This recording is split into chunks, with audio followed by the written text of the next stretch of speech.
Hey. Say. Let's be clear. Shoo! I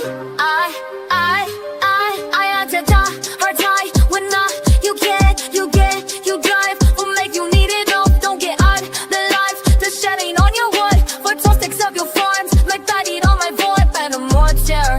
Big clear till you bad for. You been eating off in thoughts. I've been living off what you saw. When the court favors, you pack now and laters. That's exceptionally fraud. Let's be clear.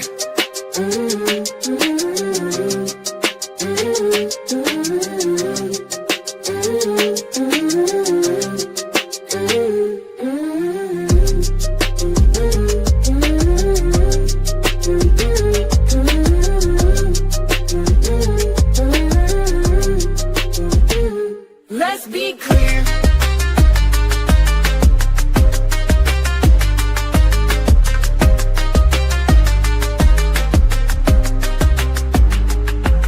If you make it take money, you laugh into the bay. If you corny at the mouth, put some used to that's now home team.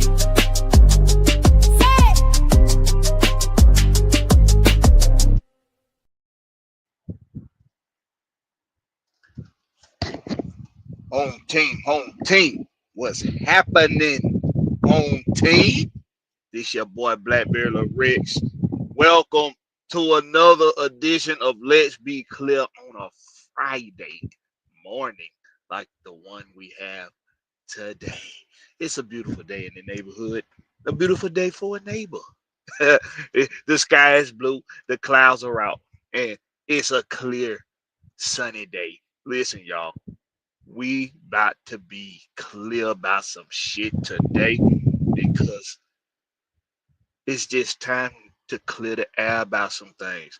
And it's also time to be clear, crystal clear about the direction that this Atlanta Falcons team is going in, as far as culture, as far as identity, everything that's been question, all of the questions about this Atlanta Falcons team.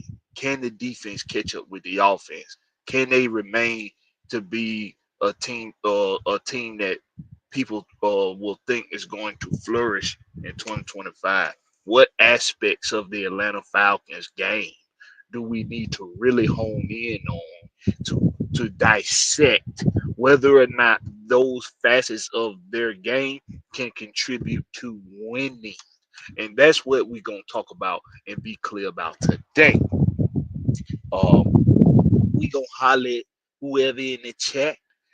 We didn't get to do a show last night, y'all. I had a family emergency come up. My father-in-law was in a bad accident yesterday evening, and he travels to work a lot. So we had to go, where he was, and try to recover his belongings, make sure he was good. And it just wasn't going. Having a show yesterday just wasn't in the cards. But I am postponing the Rex Pit. I'm postponing the Rex Pit for a later time before the week is over. So we may do a Rex Pit tomorrow afternoon. Might do an afternoon edition of it tomorrow afternoon, or we may do a evening edition of it tomorrow night, even though tomorrow night is what's going on tomorrow night. Something's going on tomorrow night. I believe Money in the Bank is tomorrow night. Yes, or is it? Yes, I think it is. We gonna postpone it. We gonna figure it out. We may do a Sunday night show or something like that. But the Rex Pit will happen before Monday. So just stay tuned for that. And prayers up to my father-in-law. Hope he gets well soon. Yeah, so y'all just make sure y'all stay tuned for the Rex Pit for when we get ready to have that. Excuse me, shit. All right, so we got to be clear about some things. Appreciate that, JT. We gonna be clear about some things, but first we're gonna shout out whoever done came through in the chat already. Jonte Rozier is in the building. What's up with you, Jonte Rozier? We got A137 Sauce in the house. A1 Sauce. I'm so boss. Hey, shout out to A137 Sauce. Me personally, I prefer that 57. But you know that already, A1. We got Miss Pamela Johnson, one of the official lady birds of AFN. Y'all make sure y'all checking them out every single Tuesday on the Atlanta Falcon Nation podcast. The lady birds of AFN do the damn thing. Shout out to Miss Pam for coming through. What's up with you, Miss Pam? What else we got? That's all we got for now. So, what we're gonna do is we're gonna kick this thing off with having a conversation about something that's not football related. And it's not a conversation because it's just gonna be me talking. But I need to be clear about something.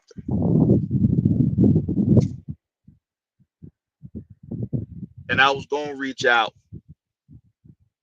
to OG True Hurts to let him know that I'm going to address something he said last night on the 6-Man K-Style show. I want y'all to pay attention to something.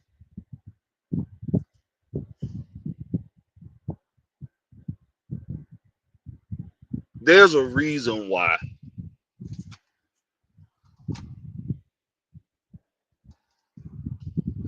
you don't see Blakberry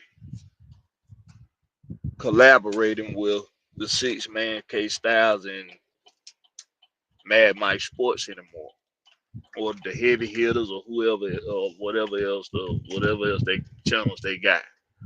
It's a reason why. Appreciate that, Miss Pam.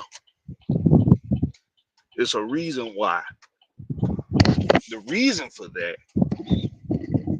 is because when my original channel, Blakberry Lyrics, when that channel was being that channel was being taken down by YouTube for copyright reasons, copyright infringements, that still is some bullshit. But like I said, I'm still fighting to get my goddamn channel back. Mad Mike Sports didn't think that it was a good idea for me to be on anything Atlanta Falcon Nation related, due to language in the bylaws for YouTube for when a channel is terminated. The creator of that channel or the content creator of that channel and anything associated with that channel, they felt like in the language of the bylaws that they would be putting their channels at risk. And that's all well and good. All that's fine. It's all well and good. I have no problem with that. You're going to take care of yours. You're going to do what's best for yours. If they think I had a problem with that, they're wrong. I've never had a problem with that. I don't take that personally whatsoever. So we still in a business sense at this point of what I'm telling you. What's up with you, Larry? What's up with you, Georgia, Texas, boy? Currently not Georgia or Texas, but that ain't none of y'all motherfucker business. What's up with you, boy? And whoever else come in the chat afterwards, I'm gonna shout you out in a minute. But I got to be clear about something that's not Falcons related real quick. That's not sports related.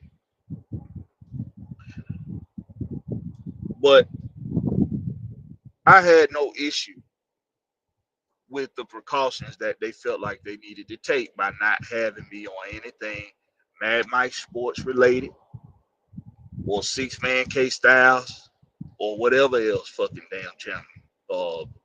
The heavy hitters, whatever. It didn't bother me personally. I didn't care. Did it matter to me in a business sense? Of course it did.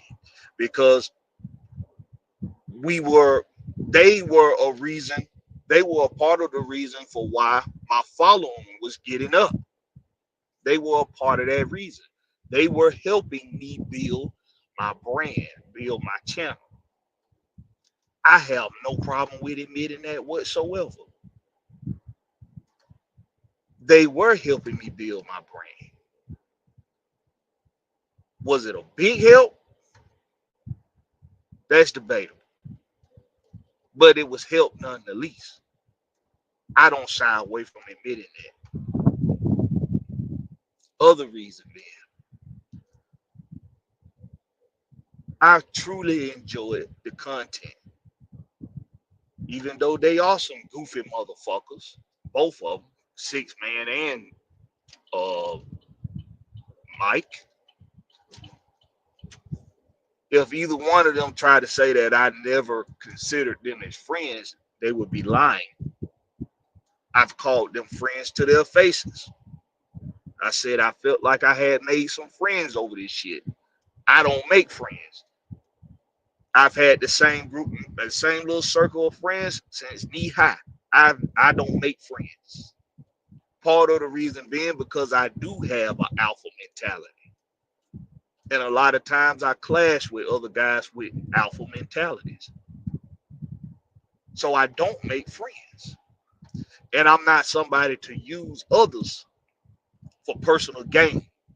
So when I see somebody inferior to me, I don't usually let them latch on to me because it's easy to do. So in that way, I don't make friends. But I truly felt like I had made friends with these guys. If they tell you otherwise, they lying to you. If they tell anybody that, any otherwise than that, they're lying. Because I've said it to their faces. And I've probably said it live a couple times too. So once again, we still on the business sense of why I'm not a part or collaborating with Mad Mike Sports or Six Man K Styles. Now, when it came down to Atlanta Falcon Nation content, when it came down to Atlanta Falcon Nation content, that was a little different. I came into this with Maggie T. That's who brought me in. That's who I've always had business conversations with when it came to Blakberry Rex at that time. Now the home team with Blakberry.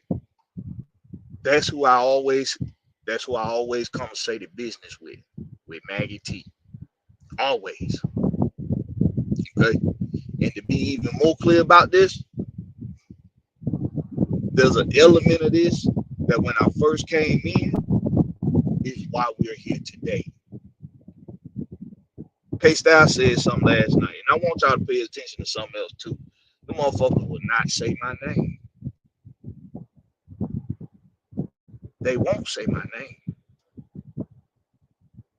And I guarantee you it ain't got shit to do with no language and no bylaws for YouTube. If they say my name now, it's gonna be because I'm putting that pressure on their motherfucking asses to say my name. If they was to say it now. See, now too much pressure done been applied. Now they got to make it look like that they don't give a fuck what Blakberry letting out his mouth. But K-Style said something last night. He said that what you heard in that little snippet they played, when they gave me the Alvin and the Chipmunks voice, which was, it was a little funny. I laughed a little bit.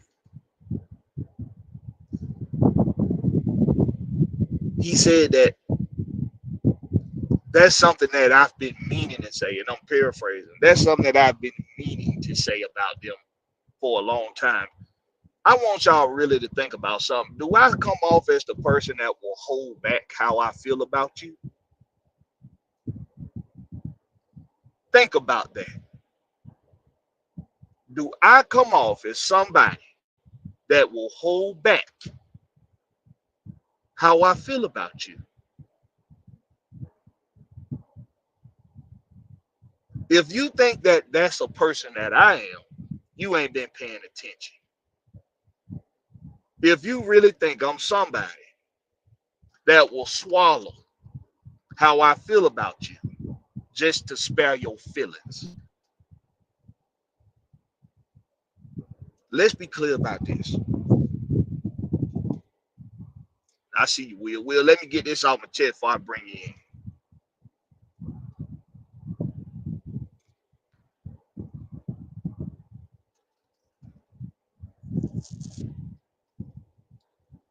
The paranoia that K Styles, the paranoia that he exudes, it's a little shocking.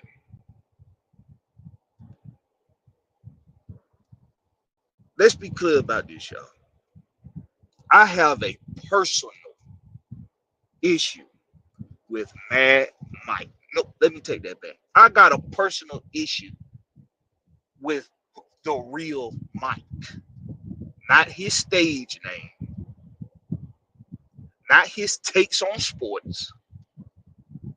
I have a issue with him, the man. I'm not gonna get up here and get all comical and come up with these funny little excerpts and funny little tactics or whatever to try to put them down or anything like that. I'm not gonna do that or try to make fun of him. I'm not gonna do that. Saying he a goofy motherfucker, that's an observation.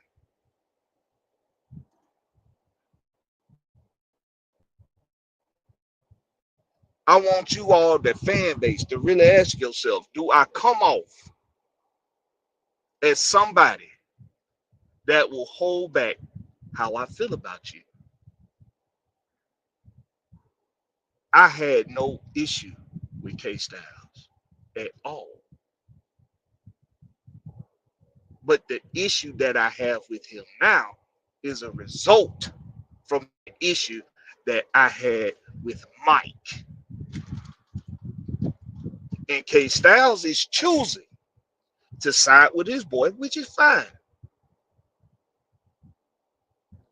and to adopt that issue for himself with me.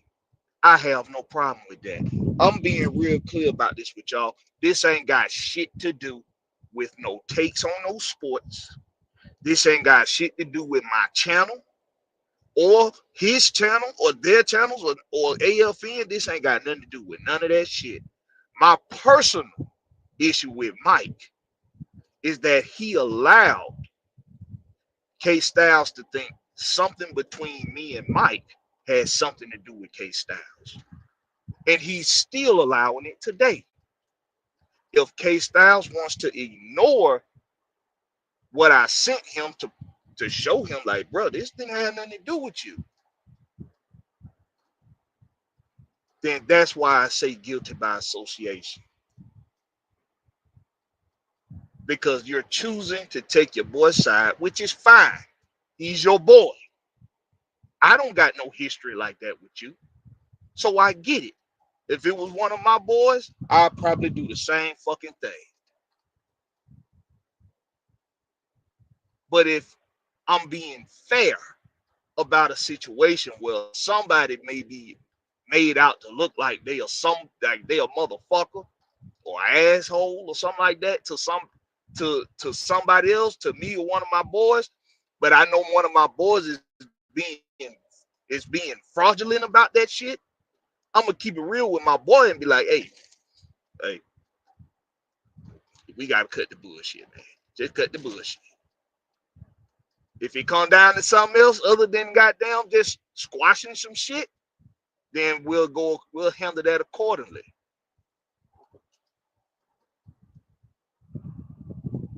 But as far as, well, you keep trying to come in, you must have connection issues. But if you want to make this where it's about Blakberry just being sensitive, I'm sensitive. I'm in my feelings. If you want to make that about that, that's fine. Like I said, the people that pay attention to me, they know that all that shit right there don't mean a goddamn thing. All that shit is comedy. That's all it is. It's comedy. I'm too busy throughout my life, throughout my day, to be worried about y'all wanting to crack some jokes on with Blakberry. Blakberry ain't that goddamn. I'm not that goddamn sensitive, y'all. I can do the Joneses with everybody, which is part of the reason why I don't mention Warren at all. Because that's another one that I had no issue with, but for some reason, he wants to adopt this issue with me for himself. It's all well and good. But I'm going to be clear about it again. This ain't got shit to do with no takes on no sports. Raheem Morris, the Atlanta Falcons, Atlanta Falcon Nation, Mad Mike Sports, Six Man K Style, none of these channels. This ain't got nothing to do with the home team with Blakberry. My personal issue I got with Mike is exactly what I just told y'all. I find it to be some fuck shit that you would allow your partner to think that my issue with you got something to do with him. And in this case, you let him think it was all about him. I didn't have to wait till now to call y'all some goofy motherfuckers. I probably done called y'all two motherfuckers goofy to your face before, if you think about it. But I said it in a friendly way, probably, in a laugh, making fun of you in a laughable way. Both of y'all motherfuckers know I ain't the motherfucker to goddamn hold back how I feel about you. And Styles, I'm just disappointed in you, bro, because I'm not gonna sit up here and keep names a secret of who the fuck I'm talking about. And this motherfucker Mike talking about he don't put on a skirt and dance. Listen, bitch, I've been calling your motherfucking name since I goddamn started talking about your ass about this shit. I ain't dancing around shit. And the reason why I ain't commenting on your damn or making comments, asking you questions or whatever the fuck you said we could do, bring it to you. I don't want to bring shit to you. I don't have no respect for your motherfucking ass. Because you did some fuck nigga shit. And you let your partner think that me and your problem from back in the day that I thought we had squashed was about him. That's some whole nigga shit. That's a motherfucker that just want a friend. You want a friend that goddamn bad, motherfucker? They got hotlines and all kind of shit your motherfucking ass can call. Go get your dick sucked. Go get your hand job. You want a friend that goddamn bad? There's plenty of these hoes out here that'll lie to your motherfucking ass. They'll lie to you for a cool $9.99 over the phone. They'll lie to your motherfucking ass all goddamn day. But don't use my name. You're not going to use my name. You're not going to use my likeness at the expense of having a fucking friend. That's some bitch nigga shit. So you can sit up here in front of all these fans and you can make it seem like Blakberry, he just being a little girl. He just being sensitive. He just having female tendencies. Nigga, I did the best I could not to bring this shit over the airwaves. But I'm going to take some advice from OG True Hurts.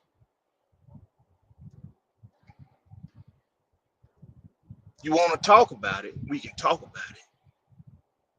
And I done tried that one time before. And it didn't work. I tried to send K Styles proof that I sent them the whole thread of me and your conversation about that shit from what, 3 years ago?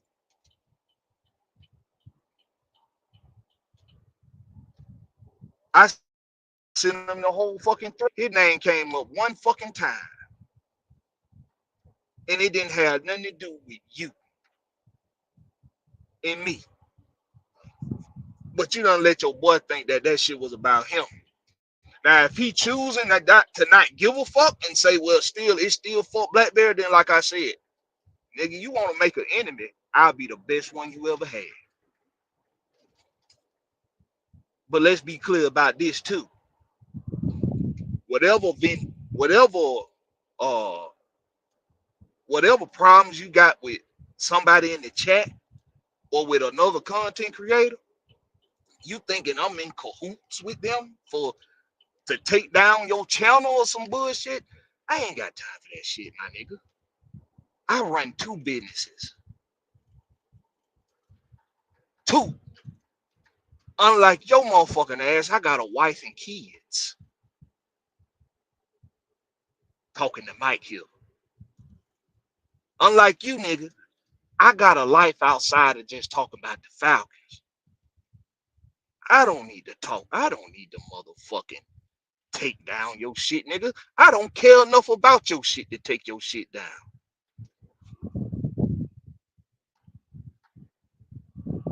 But if a motherfucker really want a goddamn thing, that Blakberry is somebody that would hold back how he feel about you, you ain't been paying a fucking attention, K Styles. And all this, I think you the smartest motherfucker in the room. Well, I don't know where the fuck that come from.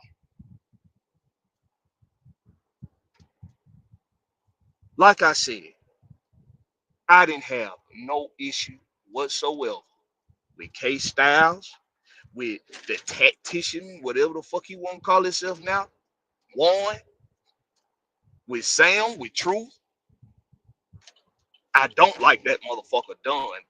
I keep that a book. Fuck him. Straight up. I just say I keep that 100. Fuck that motherfucker all the way to the motherfucking left. I could give a fuck about that some bitch. But I ain't had no issue with nobody else. People can be cool and have mutual associates. People can be cool and have mutual associates. It didn't have to be this way. It really didn't. But I'm going to be real clear about this for the last time. And it can be taken however it want to be taken. But I want my fan base. I want the people that listen to us, that watch this content. I want y'all to think about something. I have no problem with saying now one of these motherfuckers' names.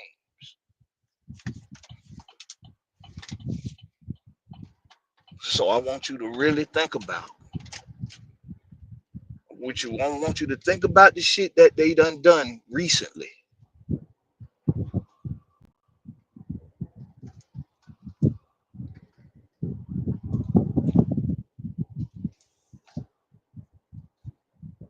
Think about what what they've done recently, and the things they said. K Styles said that's something I've been wanting to say for a long time. But motherfucker, if I wanted to call you goofy, I would have said it to your motherfucking face. And I'm pretty sure I probably have a couple times in a laughing manner. I'm pretty sure I did. But I also want y'all to pay attention to something else. These motherfuckers got links right now that they can fucking hit if they really wanted to address some shit. They ain't hitting it. What's up, homie? You got me? All right, my boy.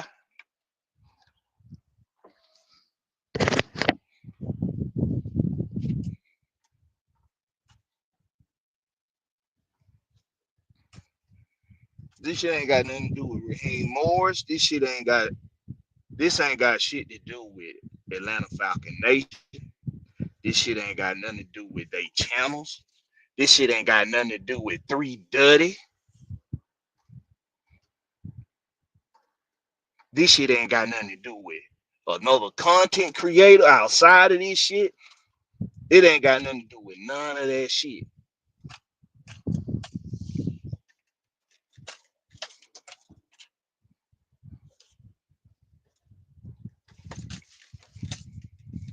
This is about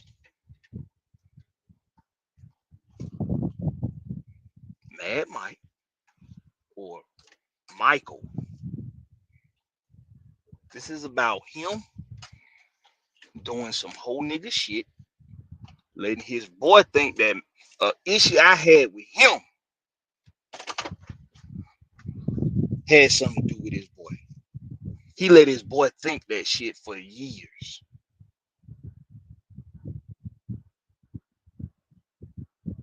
For years.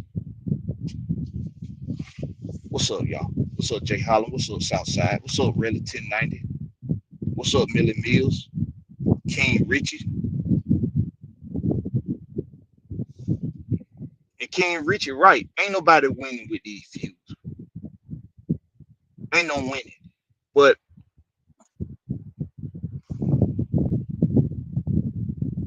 Mike said last night that he don't do the dancing around in a dress. So, motherfucker, I'm ending the dance right now. I'm putting it all out there for everybody to know. This shit ain't got nothing to do with no motherfucking Raheem Morris. This got to do with you being a bitch ass nigga. And I ain't got no respect for a bitch ass nigga. Now, if your partners, if they want to take on that issue I got with you, that's their business. And that's their decision. That's their business. That's their decision.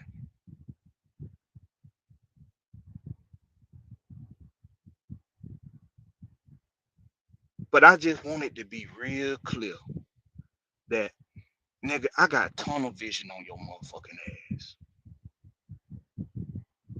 And while you may think that I might be too small in this world for you to have to worry about, I'm all cool with that too, because you'll never see me coming, motherfucker.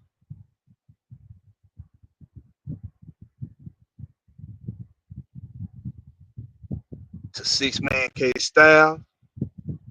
Listen, bro. I told you. I don't know where all this goddamn animosity with me come from with you. Because I had no ill will towards you, my guy. But if this is solely off of your boy and the issue he got with me, because let's be real, that motherfucker just got a personal issue with me.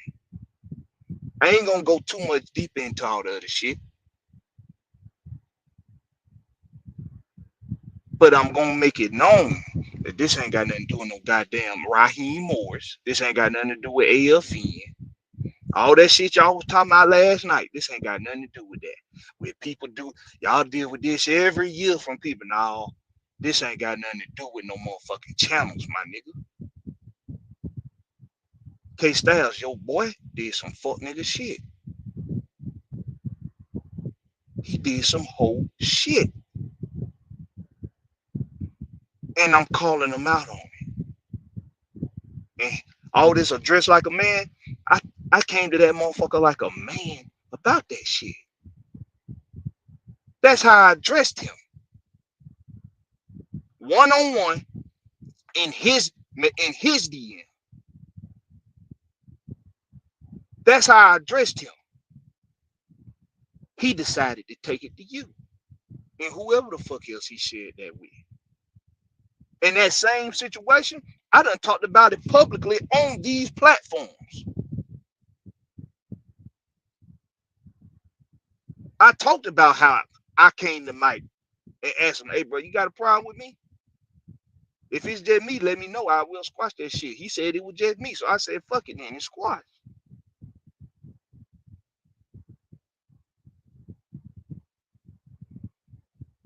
All that time, he was letting you think that was about you. So here you are, talking about some, you gonna get a 4-page letter about how you think you the smartest man in the room. Where the fuck that come from, nigga? What the fuck is you talking about? Why do I give a fuck about 6-man K Styles thinking he the smartest man in the room? Bitch, I think I'm the smartest man in the room. Why would I give a fuck? If I wanted to call you a snagger-tooth, goof, buck teeth, space teeth motherfucker, I'd say that shit to your motherfucking face, nigga. You Y'all know good goddamn well I ain't one that'll goddamn hold back on a motherfucker. I thought K-Style was a solid guy, straight up.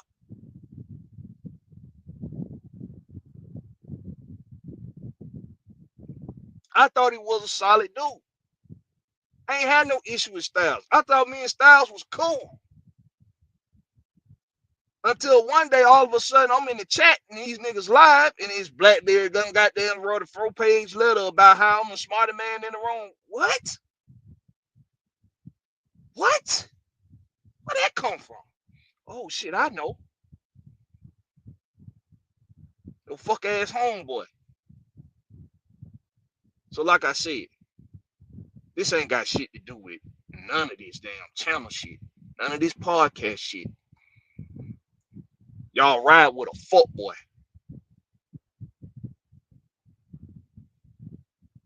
And if it's a miscommunication, if something got lost in the sauce, I'm more than willing to talk about it. Like I told Truth, I'm more than willing to talk about it. But if it's fuck Blackberry, we ride with our boy, then it is what it is.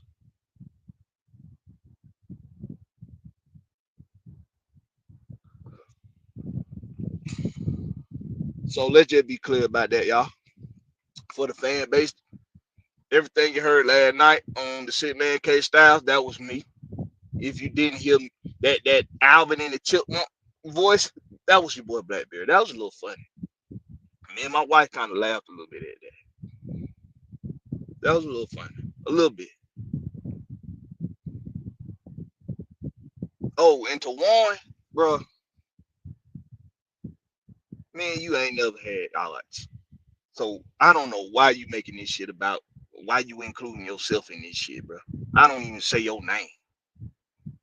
I don't even say your name, bro.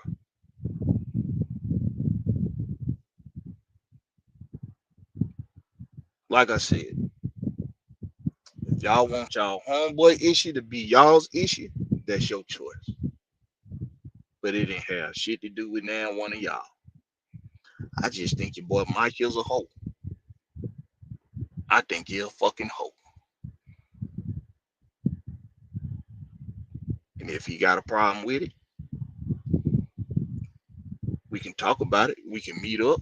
I'm willing to meet up with you. I'm around the city all the fucking time. I'm out all the fucking time. I'm out here right now. About to hit the block.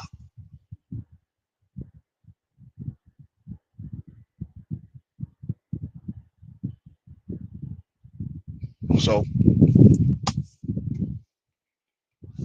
I think I got somebody in the back. Big Will. What's happening?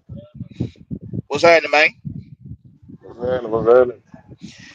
Shit, we gonna get into some of these sports talk, man. We're gonna start talking some sports, man. Oh, you getting that? I want to know where the beef with me came from. All I had was disagreement with Mike on goddamn sport tape, and niggas come to the bench like you need a fucking bodyguard, bro. I didn't even know I had beef with goddamn Warren ass until he made it known on that show like he felt I was disrespecting it. Nigga, disrespect me for what? If I'm gonna disrespect the man, I'm gonna do it direct, bro. I'm not gonna do it over the airwaves. That's exactly what I told. Come on, now. I'm not gonna sit here and argue with niggas over the airwaves. You're not gonna catch Willie doing that. That's not what I do. You know what I'm saying? And these niggas got my number if they really felt some kind of way about me. That's where the confusion come from for me. And it come from disagreeing with somebody on the sports tape, bro. I thought that's what we were here to do. We here to debate sport tape. We here for the facts, the stats, and the truth. So when we come with a Right. disagreement or what you bring it to the table, why is it a fucking problem, dog? And that's what I dislike that sometimes when a fan, or I don't call them fan, I call them listeners, because we all fans to this shit. When a listener who's listening to your show on your platform come with a disagreement about you or your tape, why the fuck are they a dumb, stupid ass nigga? Why are you addressing these people like that? And these listeners, bro, they strong for staying with the channel because they want to hear sport content outside of 929 the games and the three-letter networks and stuff like that. They want to hear from the ground floor. And they stick around with him because of that. But bro, when somebody got a disagreement with you, everybody ain't no dumbass nigga, stupid ass nigga. Everybody got an opinion, y'all say, until they disagree with you. But now they dumb, stupid, and all this shit here when they disagree with you. No, bro. If you gonna be real about the shit, you let people voice their opinions and let them have their opinions. If they not calling you out your name and bullshit like that, why the fuck are you doing the same? Like I said, bro, all this shit started with me because I had disagreement with Mike on sports tape. Nigga, that's what we talking about. We're talking about sports. And like I said, I ain't even know niggas had beef with me until you hear it in the voice. Like I said, you already know me. If I feel you got beef with me, I'm gonna stay off your show. And I'm gonna, you know what I'm saying? I'm gonna stay clear of whatever going on. I'm gonna do what I gotta do. I'm gonna do the shows of people who want me on there. And you can tell when niggas got a problem with you because they don't drop the link in the community chat. You feel what I'm saying? Where everybody can hit it. So that's all I want to know, bro. Y'all got beef problem with anybody, bro. Y'all got our numbers. Y'all seen me face to face. Ain't nobody ever addressed me and said something like they got a problem with me, bro. I don't duck and dodge nobody. You know what I mean? And I ain't never had beef with nobody. So if y'all felt like it was beef on that, bro, off a disagreement with Mike, bro, come on, bro. If y'all made it y'all personal business because of that, that's on y'all, motherfucker. But like I said, I duck nobody. Now we ain't spoke our mind. Let's get this shit to the sport.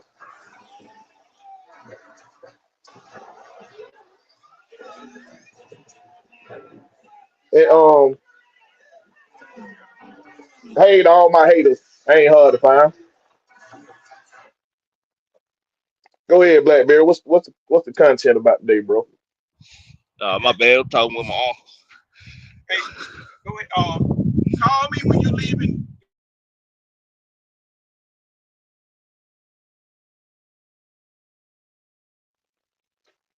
Yeah, man. I don't like fuck shit, bro. We in it for this sport, bro.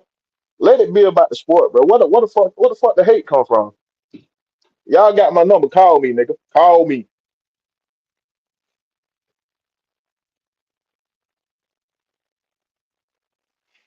Man, we ain't lost Blackberry. Where you at, boy? Whatever right there. But nah, I ain't lost on him. Okay, good. Uh, All right. Yeah, what what man. that what that topic about? We the fan, I mean the listeners that heard enough of that shit. What the topic about? Yeah, I think that I heard enough of it too. But I mean, all right, everything everything Will said, bro. I'm gonna put it like this, and then we're gonna move on from it. I'm gonna put it like this, then we're gonna move on from it. And this for Sam, this for True, this for Style, this for Warren, this for whoever the fuck else.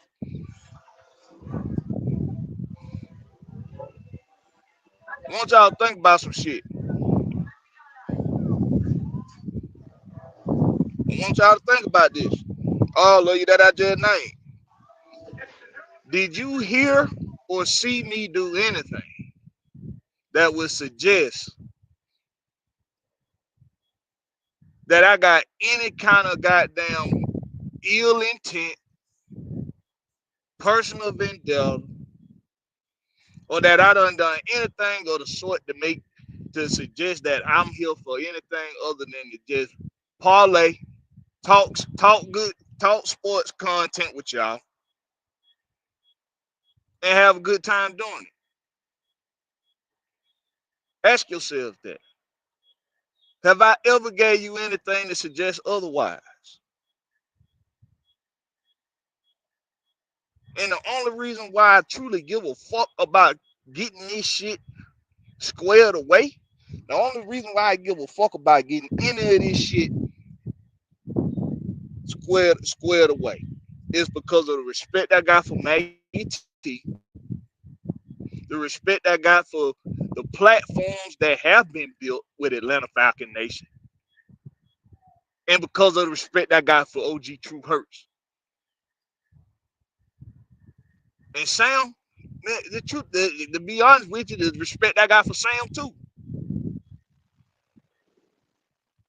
Yeah, So like I tell them the all the time, only I respect my elder, bro. But like I ain't gonna that's bad it. down for now, nigga, bro. I'm telling you No, like that, bro. but the respect I got for this whole goddamn thing and for the OGs and for Maggie T is the only motherfucking reason why I'm willing to get this shit squashed. Because it ain't got shit to do with no sports. It ain't got shit to do with these channels. It ain't got shit to do with none of that fucking shit that Styles was talking about last night. I don't give a fuck about calling you goofy, nigga. I will call you goofy to your face, and you know that. This ain't no shit that I've been holding in, nigga. What? I have no issue with you, bro. The issue that me and Styles, that I got with you right now, Styles, the issue I got with you is that I sent you the goddamn proof that that issue that you thought was about you didn't have shit to do with you. You chose to ignore that shit. So since you want to ignore that your partner is a fuck boy, it's guilty by association. Now, as far as Mike go, I'm calling you a fuck boy right now. I'm letting everybody hear I'm letting everybody hear the disrespect. I'm letting everybody hear what I think of you.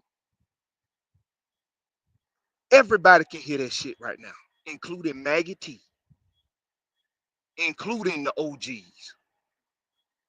I'm telling everybody you a fuck nigga because you did some fuck nigga shit. You let your partner think that was by him. And because you know that he gonna hold you down, you know he gonna ignore when you outed about that shit.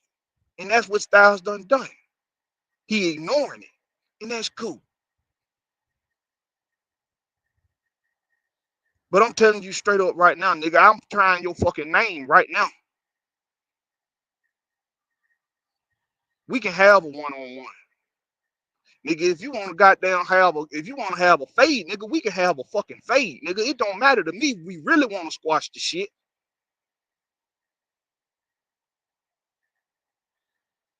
You let me know how you want to proceed, nigga. Like I told Truth, the ball went in my coat. So I just took it back. Now I'm putting it back in your coat, nigga. What you want to goddamn do? You want to talk about this shit like men? Like I done tried to do? Or you want to continue this dancing pony show? Either way with me, I'm good. I'm Gucci. Because like I said, you want an enemy, you want to create an enemy, you want to continue to exude this introvert shit. Well, is everybody against you? I'll be the best motherfucking enemy you ever had, nigga. I'm so goddamn busy, nigga. Whatever I make time for, just know I done really thought about that shit. I run 2 businesses. I got 3 kids and a wife.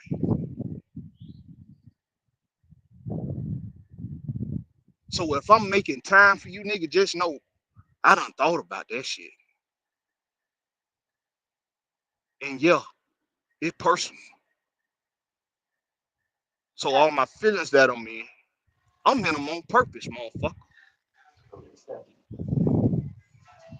Now, I'm gonna say this, and I'm gonna be done with the shit, right, bro? I got into this because I got there used to listen to AFN all the fucking time. You feel what I'm saying? And I respected the takes and shit nigga was coming with. They knew what they were talking about. You know what I mean? And shit, they was giving me shit that the 3 letter network wasn't giving me. It was a voice for the people. And I respected it. I got into it thinking everything was G. You know what I'm saying? I respect everything. I respect Maggie for giving me an opportunity. You feel what I'm saying? And that's why I hold it down for AFN. And I don't keep it big. I keep it kosher about this goddamn sports shit. Like I said, I ain't even know it was some beef with me until I had disagreement with Mike on sport tape and started seeing niggas come and defend them like you need a fucking bodyguard. I mean, we talking sports, my nigga. That's what we do over here. So man, let's keep it about the sports, bro. And if y'all feel some other type of way about me, man, like I said, y'all got my number. Y'all can call me, bro. We in the same city. Y'all see me face to face. We can meet up and talk. But come on, man, don't y'all that goddamn joking and shit about another motherfucker on the airways. Y'all bring shit to the airway. Come on, don't you bring shit to the airway a motherfucker you can't get in touch with. You got my number. Yeah, I got Blackberry number. Come on, bro. But Blackberry, go ahead and carry on, bro. Let's get on Yo, past I'm this not shit. hard. Y'all know how to reach me, man. Y'all know how to reach me. That's why I said, like, you want if the others outside of Mad Mike, if y'all really wanted to know what the fuck was up, only had one motherfucker that actually reached out to see what the fuck was up. That was true. Nobody else decided to do that. Y'all just going off of whatever the fuck bullshit y'all being fed. But like I said, it is what it is. Atlanta Falcon fans, Aaron Rodgers is going to sign a 1-year deal with the Pittsburgh Steelers. And that's per Ian Rappaport, which he said it was per the insiders, where he got it from. But this is something that's official, y'all. Aaron Rodgers was on his way to Pittsburgh yesterday, I think. They're going to sign a deal with the Pittsburgh Steelers for 1 year. What do this mean for Kirk Cousins? It means that he played his card wrong. That's what it means. He thought he was more I don't valuable. know, bro. I He don't know. thought he was more valuable than he was. You If think you, it was him? You think it was him playing a card wrong? I don't know if he really wanted to be. I don't know if it was that situation or we had another Freddie Freeman situation where he say he ain't know what the hell is he didn't know what the hell his agent was doing or some Yo, bullshit. But Fred, like, Fred you know what I'm Prince said, saying? "Oh Like, no, I ain't know my agent was come making a on now, deal." the agent worked for you, bro. How the fuck you not know what the fuck your agent doing, man? But I don't know, bro. Like, but the Falcons hold their ground. I ain't got I respect them for that, holding their ground on that situation. Like, not letting him force their hand. If Kirk Cousins was really on that time, not let him force their hand, and he could sit there and be one of the Spencer goddamn backup quarterback in the league. But folks don't think about it like that. You got to think about it. It's a quarterback room. When you think about it, you go around the league and think about what they paying their quarterbacks in that room. We're not paying high value for our quarterbacks, dog. Y'all got to pay attention to that.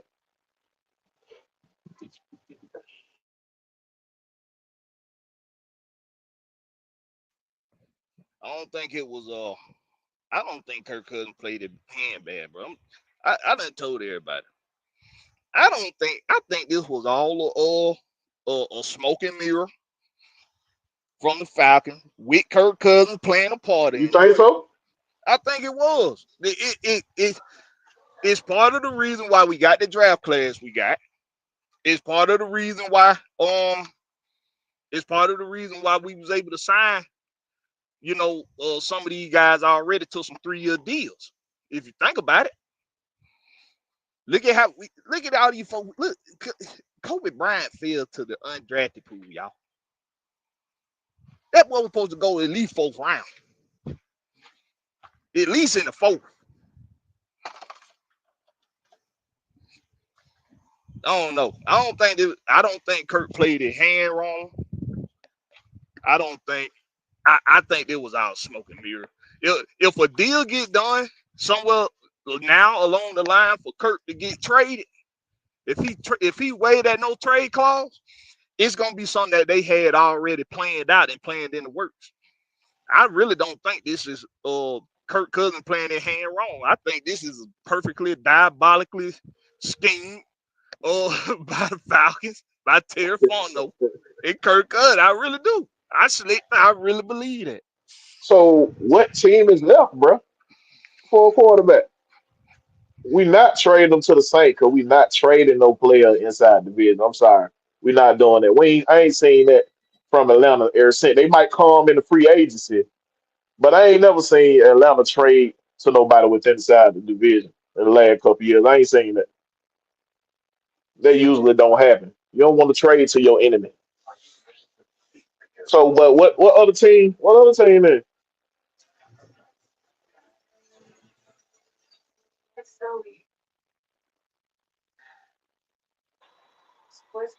I don't know, man. Oh, maybe. Okay, so what is that?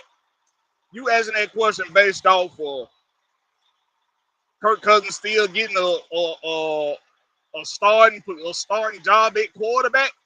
Like, do it matter where he go based off of where he gonna start at?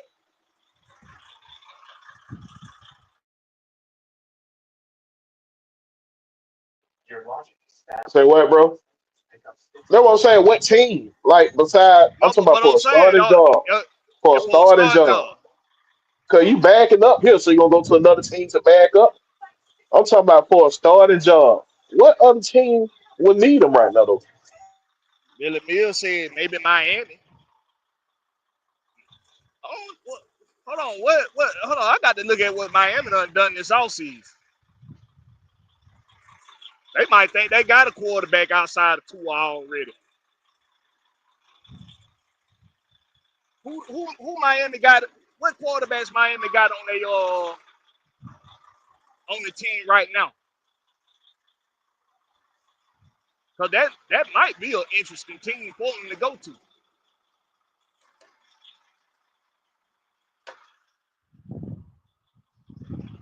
I don't know, y'all. That's why I said, like, I know some people. I know a lot of people think he still want to start a job. I'm just not too sure if I believe he still want to. If he still want to start. I mean, he might be okay with just being a very rich man sitting on the bench. Why ain't nobody considering that? I mean, yeah, he did express wanting to go play somewhere else and be able to play. I know he did express that to Arthur Blank. But like I said, that could be part of the smoke and mirrors.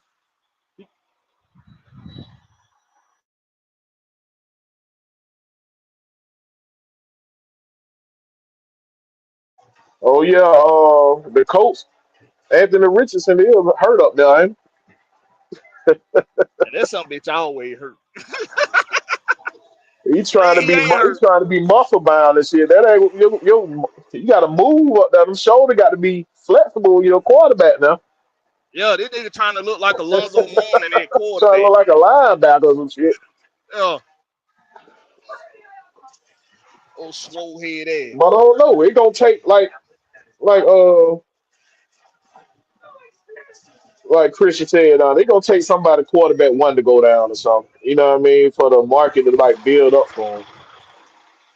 And until then, he just gonna be that backup holding that clipboard, bro. So yeah, if somebody lose their or somebody lose their QB1, maybe they'll start putting in calls for Kirk Cousins. But until then, I don't know what team need him right now, dog. I think this will the longer this go on, y'all. And now that it's reported that Aaron Rodgers is going to go sign with the Steelers.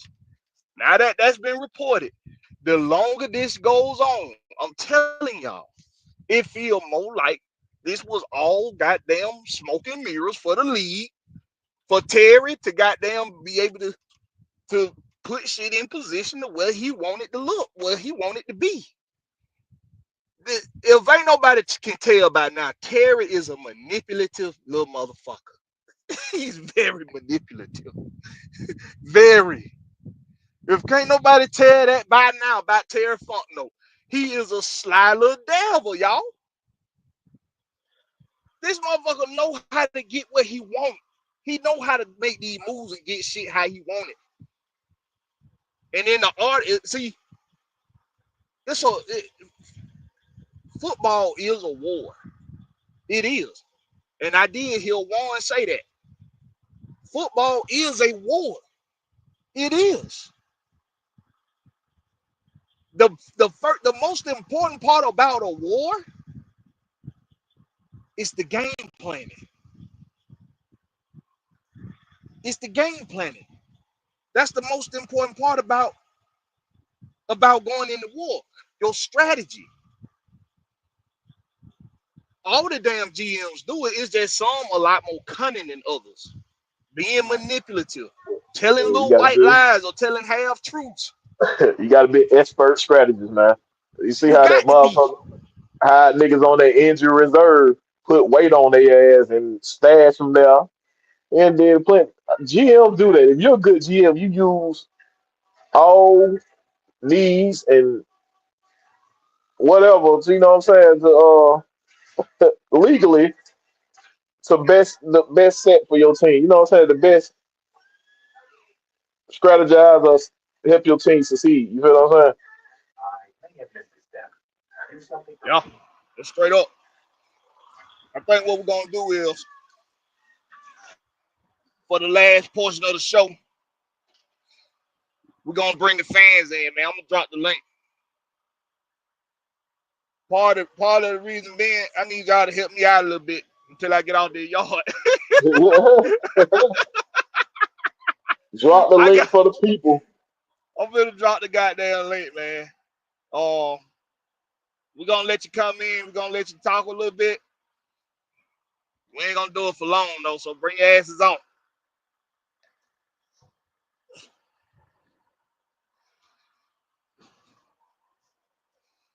He did learn from there, y'all. Oh, yeah, I ain't even speak. So I'm like, we got the ladybirds in here. What's happening? Yup. But that was fast. What's up with you, Jay Holly? That my God, boy. God damn, what's the deal? How y'all doing? How y'all doing? What's up What's with you, boy? happening? A whole lot of nothing. Off day. A whole lot Lucky of you. nothing. That's all good. Same, Blakberry. I'm at to disagree with you, OG. I'm disagreeing with you, big homie. I'm at to disagree. I Okay. I think he fucked off them cards. Yeah, I'm thinking that. Yeah, you was at the blackjack table too Oh motherfucking man. long, trying to drop your nuts and then it ain't go the way you think. Cause for one, Yeah. you could have went before the fucking draft came. I'm thinking you scared that the team who you would have went to would have did the same shit we did to draft another young quarterback in the first. I'm thinking that you don't want the same thing what happened to you last time. Remember what happened to the last security guards. I'm thinking that. And then you want to play tough guy. And now everybody got all their quarterbacks. Shit, now you're a rich ass clipboard holder motherfucker. So that's what I'm thinking. Yeah, you played some cards wrong because you want to play tough guy, want to meet with Arthur Blank and all that, and then go playing. So that's what I'm thinking.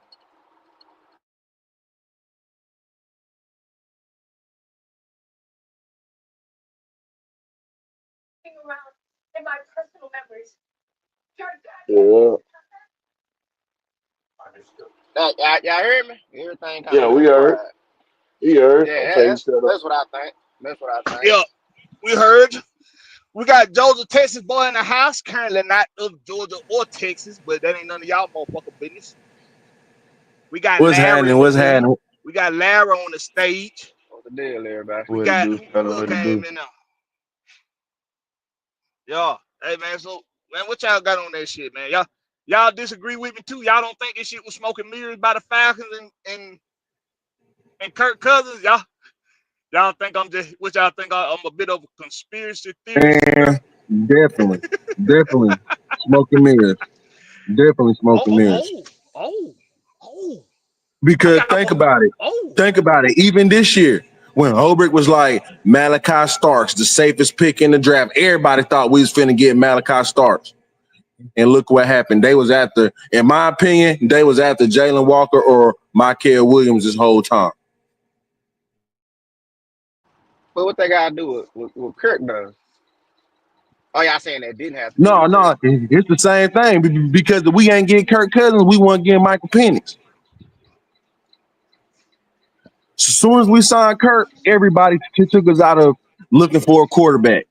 Once we signed Kirk, but just like Raheem knows, we never had a succession plan behind Matt Ryan, so that was one of the things he wanted to make sure he did. Yes, I got a quarterback for right now. If Kirk Cousins didn't get hurt, he'll still be a starting quarterback right now. But I got my succession plan for when 2 years after Kirk is done playing, I ain't got to go look for a quarterback. I already got my quarterback. Now So I you had to saying do it the in Kirk a, Cousins signing was a whole smoke and mirror? of course. Okay. I'm thinking Kirk Cousins is not going nowhere smoking. Okay, my bad. That's my fault. My fault. I don't think the signing was smoking. Y'all hear me? Yeah, we Mike got you. said, We okay. got you. I don't think the signing was smoking mirror because I really thought they had think that Kirk Cousins had more in the tank. They didn't expect him to go down in the middle of year one. You feel what I'm saying? I'm I'm pretty sure they had the idea of having Kirk Cousins holding him down for 2 years and let the young boy come take over. No, Let but Kirk ride off into the what me and Georgia sunset. Test boy, what me and Georgia Test boy saying is after the fact, after the after the fact, going into Michael Penix having to take over. We talking about after that. So Oh, Like okay. I thought I somebody think it said the was contract was smoking mirror. well the contract kind of is because if you look at how it really structured, it really don't hurt the Falcons at all. Well, it don't hurt the Falcons. Yeah, that's what I'm saying. If they looking at how But the 80 million, yeah, they got to break it because down. all people see is that guaranteed 100 million, and then they see that 180 million. When they see that, Which then is they the don't look going at. rate for a starting quarterback. Just look at Kirk's There you contract. go. It's Last the year, market. Kirk Cousins wasn't even top 10. This year, he ain't even top 15. Right. It's the is this shit market. really a 2-year contract? Basically. Well, the money wise, Basically, they can cut out. Yeah, they money can cut out wise. after that third year. Yeah. Ah, So a shit, we lot, ain't taking no fucking L. We good. right? A lot of the And that's what you got to guaranteed give a shout money. out to Kirk Cousins' agent. Ever since his rookie contract, this man only got guaranteed deals. Yeah, you got to show that motherfucker love. He been that age is something else. Cause this nigga that had more guaranteed money than some of the star quarterbacks in the day. So, I got a sidebar question. Uh, let's say, yeah, I'm gonna piss somebody out. Hey, no, Let's no problem, pal. No problem. let's say Cal Pitts put up by 800, between 700 to 800 yards and like 8 touchdowns, and they're worth bringing him back. Yeah, Franchise tag. the touchdown part is what I'm worried about. Cause I'm not Okay, looking for him to like make another 1,000 yard season like he did with Matt Ryan because we ain't have no other weapons on I that got on that year. You feel what I'm saying? you. So it's a Okay, lot of talent on this team and only one ball to go around. So if he can have like 750 yards and 8 or 9 touchdowns, that's a good season for a tight end. I love it. I bring them back and just Hell yeah, exercise that's fran- worth a contract. and Hell yeah. exercise the franchise tag. So Yep. franchise tag ain't gonna cost that much. So you can pay him on that. Boom. So That then make him franchise come back. tag gonna be high though. You might come out Not cheaper to get him a contract. That franchise tag on a not tight end, necessarily. Not you got necessarily because he ain't perform. So nah, it ain't he about can't. him. It's about the market. You got to think about the tight end market. If the tight end have a good year and they gonna put it in the middle, like a middle set in the salary, like once they doing I forgot how they do that shit. Like once they do the tag, it's like a average base or some shit like that within that tight end market of like everybody in that top tier area, and they break down like that. That's how they do the cap spot on the goddamn franchise tag. Don't quote me on it. Let me do some more research on it. Don't quote me on it, but I think that's how it works. I can go for that. I can go for that. But I feel like with the Kurt situation though, the Falcons and Kurt was side by side with this, especially when it came to the media part of it. I don't feel like Kurt just did that just to do that. I feel like he knew what he was doing and the Falcons knew what he was doing. That's the main reason why he's still here. Because at the end of the day, if you trade this man and let him go somewhere else, do you really believe in Easton Stick or Emory Jones to really save the quarterback position if Fuck no. Michael? I don't Thank, trust okay, no motherfucker named okay Easton then. fucking Stick. Damn, we got some on the team named Easter Stick. Yeah, that's the backup. Well, we fucked. Well, we fucked. Oh, we got some longest yards type players on this damn quarterback. Hell That's nah. why we gotta keep Kirk. You gotta think about it. We paying 33 million for two good quarterbacks. Yeah, we better keep Kirk. Go ahead and let him ride out in sunset. And then I look at it like this: if Kirk Cousins really wanted to be on another team, that no trade clause would have been lifted. If you really wanted to be on another team and been a starter, you would have been dropped that no trade clause before Russell Wilson signed with the Giants. That's If what you I really thought. wanted to be a That's starter, exactly what I thought. Yup. then going off where they say they come to Atlanta every offseason. So now y'all home basically. His wife ain't trying to leave. The kids ain't trying to leave. Go ahead and ride it out in the sunset. Mm-hmm. Go to your nice, big, comfortable mansion in North Georgia and and All right, and, I and got it for y'all fucking right here. I got it for y'all how this salary paradise. is. It say on the franchise tag, the salary of the franchise tag player is determined on a formula typically based on the average of the top salaries at that position or 100% of the player's previous salary. So yeah, that's it. They basically there. Basically Okay, how it works. so in But they can saying hold. that, would you be cool paying Kyle Pitts 11 million 2 years in a row? It ain't gonna be 11 million. It's gonna be Yeah. the percentage of the Or top tight or ends in that or group though. or 100% of his previous salary. So this year he's getting 11 million. Yo, when Yeah, you I do that rather fifth year option, you if finna he pay him more perform money. if he perform like I just said, like 750 and 8 to 9 touchdowns, I'm getting him like a 3 year deal. I ain't worried about that franchise tag. I'm gonna get him on the Okay. deal because it's gonna be cheaper. What if Fact. he get the yards? What if he get the yards and only a couple of touchdowns, maybe like three or four, but he Now get eight? it depends if they targeting him in the end zone. That's the big thing you gotta think about. If he getting targeted in the end zone and not making them touchdown, then that's a problem. But if he's not getting the targets, I can't fault him for it. You feel what I'm saying?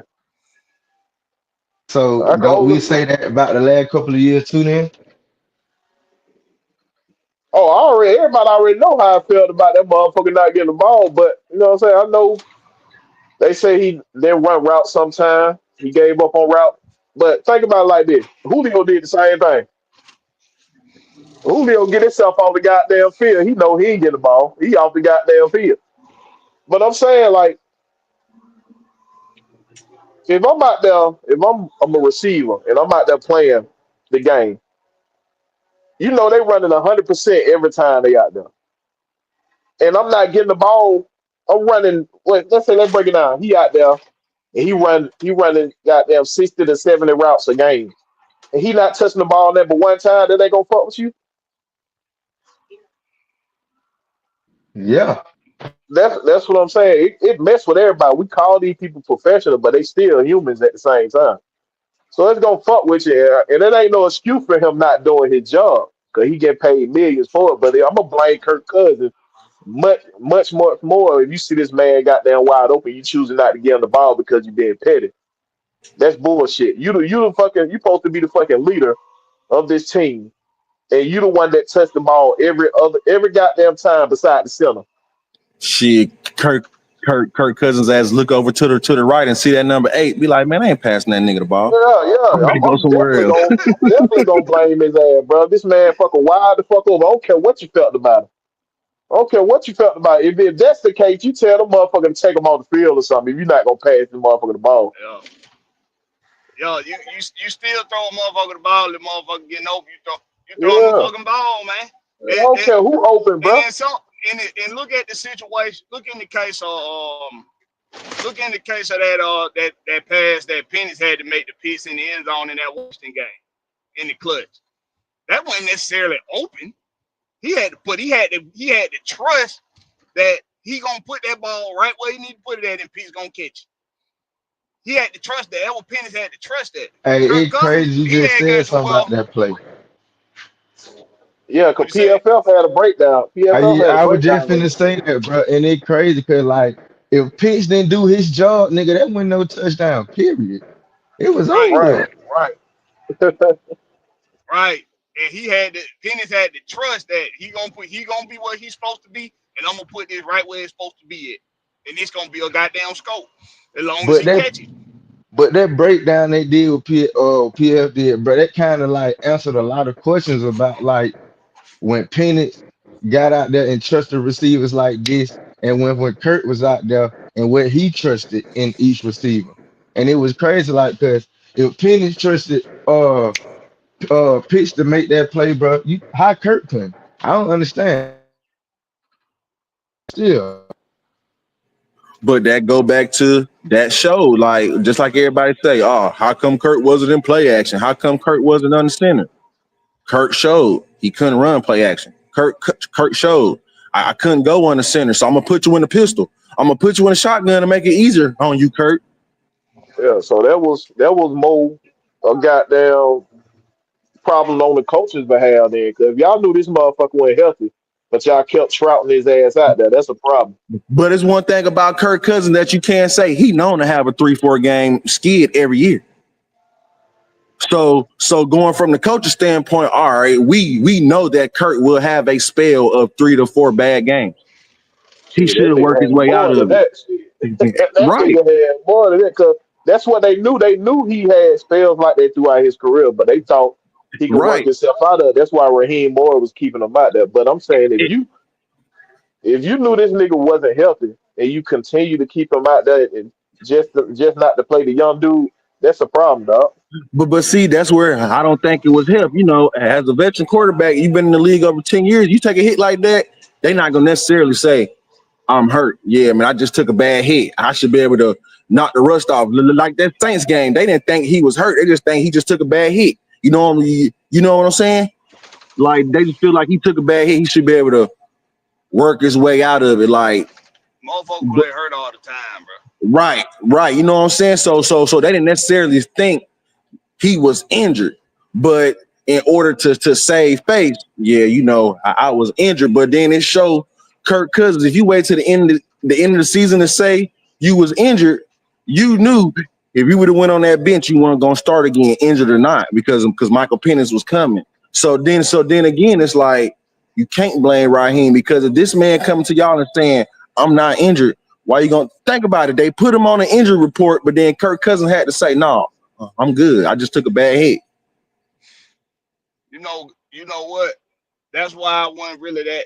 I wasn't that hard on Zach Robinson. Like I know Big Will was saying, well, hell, goddamn, Zach Robinson need to call better plays for the motherfucker, saying he know the motherfucker struggling. To give him some simpler shit to goddamn throw and goddamn let athletes be athletes, which is true. But who's to say that he wasn't doing that? But Kirk was taking it upon himself to go through another read to try to get it to a deeper, to get it to a different option, because he trying to prove to himself that he can still make these throws. I feel like that's what it was though, Black Bear. That's exactly I what it think that's was. what it was, bro. Because if That's you why he seen didn't that hit the open. when Like, he look, was going through that remember little that goddamn? skid, Yeah, when he was going yeah, through yeah, that yeah. skid when they played like who that was, the Chargers and the Vikings, bro, they not the Chargers, the Vikings, but what after one of them games when he really started struggling, they started running the ball more and started doing check down plays. I remember he did a couple of check downs, and Yeah, after that he he started had trying to to push the save his ball ass. They down waited. deep. They waited so late though. Why wait so late for that shit? You see this. You knew this nigga wasn't healthy. You Cause got he a a goddamn veteran. deadly. You got a deadly backfield. I don't care if you're a veteran or not. If he's hurt, he hurt. You got a deadly ass backfield. Let your runners take over that. Let your runners take over that, dog. But you And couldn't you, be able to run about the whole 3, 4 skid games though, Will, that he was big Will that he was struggling on. I ain't talking about straight running. You got to mix it up. It's the NFL. You got to mix it up, dog. If you know if he's Man, this, hurt, this you nigga know Kirk he's hurt. had, yeah, this nigga Kirk had Devontae, not Devontae Freeman. Shit, this nigga had Bijan Robinson running adjacent with him. on the goddamn drag coming across. Well, he wasn't on the drag, but you know, he made it into a drag, trying to make something happen on the play. He ran adjacent with the motherfucker. He looking right at this motherfucker in front of him, wide the fuck open. And this motherfucker throw a duck into the end zone. This motherfucker threw a fucking duck into the end zone with 3 goddamn defenders waiting to catch that motherfucker. Like this nigga was just doing Whatever some he wanted to crazy do. fucking Whatever he shit. wanted to do. He just did Yep. whatever he wanted to do. And That's then all it think boiled about it. down to. Like week 10, week 11, once teams realize, all right, Kirk Cousins ain't doing play action. Kirk Cousins ain't getting on the center. Man, I ain't letting y'all run shit. I'm finna force y'all to pass the ball. I'm gonna load the box and I'm gonna force Kirk Cousins to pass the ball every time. We're gonna put pressure in Kirk Cousins' face. But when I you still talk would to have a ran good this coach, shit when you talk to a with the good coach, bullet what they tell you, the short pass game is a connection to the run game, right? load. Right. That's all. Yeah, don't care what defense you run. If I get that ball out fast enough, you ain't stopping shit. As we seen before, how fast were people getting the ball out on that? They wasn't holding the ball three Yeah. seconds. That ball was gone. Like, You do folk use the short. realize that? Yeah. Do folk realize that AK and even Judon, we had three pass rushers on this team that had some that was top 5. It was top 10, and we had 2 that were top 5 in pressure rate. But we were still at the bottom of the damn league in damn sacks. That's because teams just knew that, hey, they ain't getting a lot of pressure up the middle. You're going to be able to step up in the pocket. We just got to get the ball out fast. Yeah. They knew that shit. That's why Grady not here. That's why he ain't here.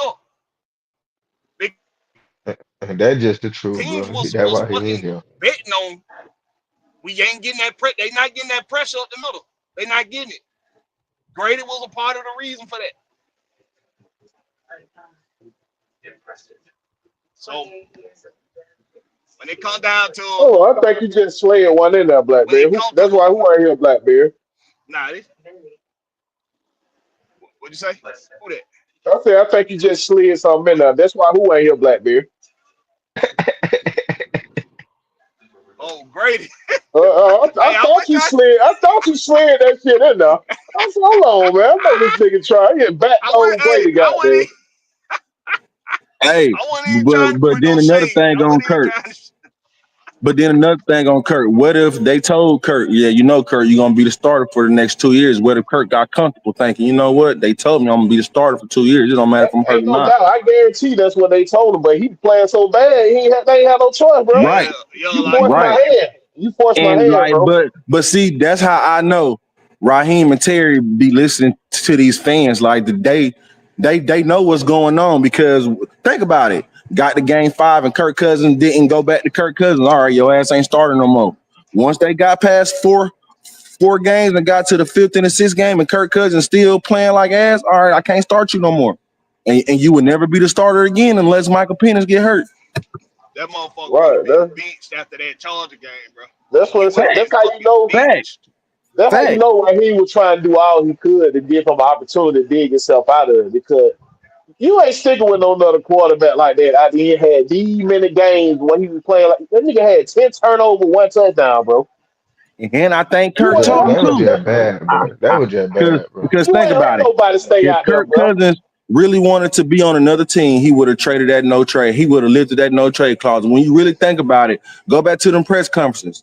He don't see himself going nowhere past Atlanta. I'm at home. Nobody I come nobody here ain't every willing summer. I'm at home. So if ain't I nobody leave, willing to commit to that. So you being the starting quarterback and saying that they not gonna draft somebody else, that's bullshit. That you old. They gotta have a succession plan behind you. So they gonna draft somebody else, bro. facts, and then going off. So basically, 2 years straight. Yeah, Kirk Cousins, you started off good, and then you got injured. That's 2 years in a row. How do you feel like you gonna get top quarterback money when the same thing happened 2 years straight? You was playing good ass ball, and then in the middle of the season you get hurt. 2 years straight. You right, Southside. Kurt Tober was all that nigga had. Cause that was the only goddamn month he was good. Yo, he was scary. He was scary. He went in scary in October. He was scary in the other month. But he was balling in October. That motherfucker was balling. Now, I think it was legitimate. I think it's legit that Kirk Cousins was figuring out this offense. He had got accustomed to the personnel group, and I do think that when he got his ass smacked in that Skanks game, I think that's what got down what the downfall was.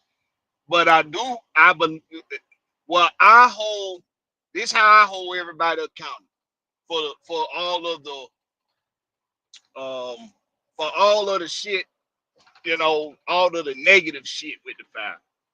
This how I hold everybody accountable like this. Y'all can hear me? Let me make sure my audio still straight.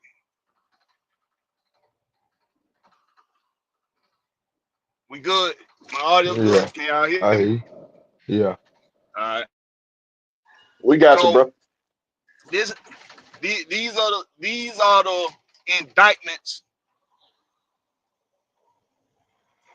These are the indictments on the Atlanta Falcons, the team, not just on one person, but these are the indictments on the team. Young Wei Koo being hurt, missing a bunch of kicks.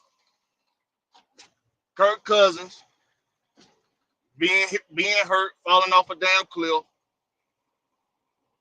Kyle Pitts getting caught slipping a couple times and losing trust in his quarterback. Raheem Morris not pulling the trigger to sit Kirk Cousins after that Chargers game like you should have. After the Chargers game, his ass should have been sacked. That's on Raheem Morris. And the only thing I put on Zach Robinson and Jimmy Lake is that they was too goddamn green. Jimmy Lake shouldn't have had the damn job in the first goddamn place. And Zach Robinson was figuring out some shit. And it just took him a while to finally get some shit clicked or finally get some shit adjusted. Those are the indictments on why the team did not succeed to the level we wanted them to in 2024. That's holding everybody accountable. That's accountability being given around the goddamn board. So now, moving forward, we see them making the necessary moves to have a much better season in 2025. And as long as I see them making those moves to right those wrongs in 2024 and to make the team better, as long as I continue to see them doing that, then my analysis is going to be this going to be a goddamn team that's going to compete with the best in the league. That's my expectation for Atlanta Falcons in 2025.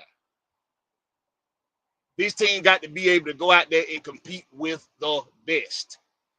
We got to be able to put some of the best away. When we play Buffalo, when we play Washington, because regardless of what folks want to think about Washington, Washington is going to be a good football team. They're going to be good. They're probably going to win the NFC East. That's my opinion. They're probably going to win it this year. Probably going to have two teams in the NFC East go to the playoffs, Philadelphia and Washington. It's possible. We got to go beat the good teams. Yeah, they had two go last year. Shit. Right. They did. So yeah, like, that's all it was. It went back to what I was saying all year, bro. They didn't know their personnel, and it came out to show they didn't know their personnel. And Zach Robinson handled it a little bit better than Jimmy Lake did. Jimmy Lake couldn't dig himself out of it. You know what I'm saying? But right. Zach Robinson was able to dig himself out of it. And What's he came out of Richie? Nah, shit, man. My bad, Will. Sitting back listening to y'all. Did y'all go back and watch Zach Robinson PFF interview? Yeah, that's what I was about to say. Yeah, I watched that whole thing. You seen when he admitted that he didn't know his personnel? He said, "Yeah, that's what I. Yeah." He said, "I ain't know my." But you know what I think it really was, that Robinson had people around the league to call to figure out how to get out of it, like he said, and Jimmy Lake then. That, bro, exactly. Like when I tell you, what was one of the biggest things I talked about when I heard about Jimmy Lake getting hired? I said, how the fuck we gonna hire somebody that ain't been out of the state of Washington most of his damn career? Most of his damn coaching career, and when he played, he was right there in the state of Washington. How much tutelage could he have possibly gotten being in the same goddamn spot, in the same goddamn place for 20-some years? It was a dumbass hire in the first goddamn place. He shouldn't have had the job.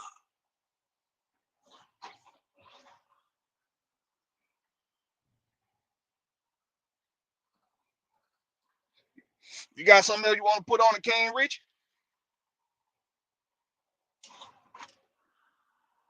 Oh shit, is my audio fucked up? Can y'all hear me? King Rich, you there, bro? Oh, it ain't me then. No, I think it might be King Rich. He on mute. Yeah, it might be Rich. Might be Rich. I don't know. It could be like, I'm using the StreamYard app now, right? Instead of Yeah, joining that's through why the I came browser. in different. Yeah, but So I still can hear you though. I still can hear you. the app, it might be a little fugazi. I don't know, but Yeah, I with Jordan Test boy, y'all still can hear? ain't had no issue. Yeah. Yeah, so they still that was King Rich and they still can hear you. Shit, I'm thinking the app might be better than using the browser then, because I ain't had no audio issues at all. I was about to goddamn switch providers. I was finna go from AT&T back to goddamn Verizon. There you go. There go Rich. There go Nah, King. You somebody was good now? calling me and that messed up everything. Oh yeah, you Oh gotta put yeah. that thing on do not disturb, but that thing will mess you up every time. Yeah, but you know what that showed me though? Jimmy Lake ain't got no friends in the NFL. Yeah, now he ain't got no friends. Because how's that Robinson? Nah, because when you watch that interview in Big Will, he watched it, so he knows that Robinson I said, when looked I at it got in too. situational problems, I had to call around to my friends to see how they worked out of it for their first year. He said, Or he was too prideful, King Rich. Too proud to ask somebody for help. nah, because you know in that interview, Zach Robinson said straight up, we was running the I'm whole talking ramp. about Jimmy Lake. I'm talking Oh about yeah, Jimmy yeah, Lake. yeah. Unless he But was it's too proud. crazy because Zach Robinson That said I motherfucker didn't didn't know have my nobody there. personnel, so we was running the Rams offense. He basically saying I had to scrap that whole offense this year because now I know who I got. So when you saying, well, why Tyler ain't getting the ball, is because he don't know Tyler. Now he know Tyler, so he like, I'm gonna be honest, Bijan carries may go down a little bit this year. Just That because, motherfucker Jimmy, he just didn't have nobody to ask. Man, the motherfucker So, most of his career was in Washington. How many goddamn Zach, coaches done passed through Washington? Zach Robinson doing that shit because he heard me talking about him, bro. He but at just least believe he he, heard me but talking it, about him. but at least You he heard Will had talking about. enough. But I'm saying at least he had enough integrity to say, you know what, y'all ain't finna keep talking shit about me. I got Yeah, the yeah. shirt for y'all ass. He went in, he said I started calling around to my friends in the league to see when they get in certain situations in their first year, how did they handle it? That's why you start seeing us run the ball more. Mm-hmm. Yo, the Yeah. greatest, all of the greats had somebody they went and consulted with. Hey, let All Jordan of them. Test boy back in, Blackberry. All of the greats had somebody they could go consult with. Kobe had Jordan. Uh,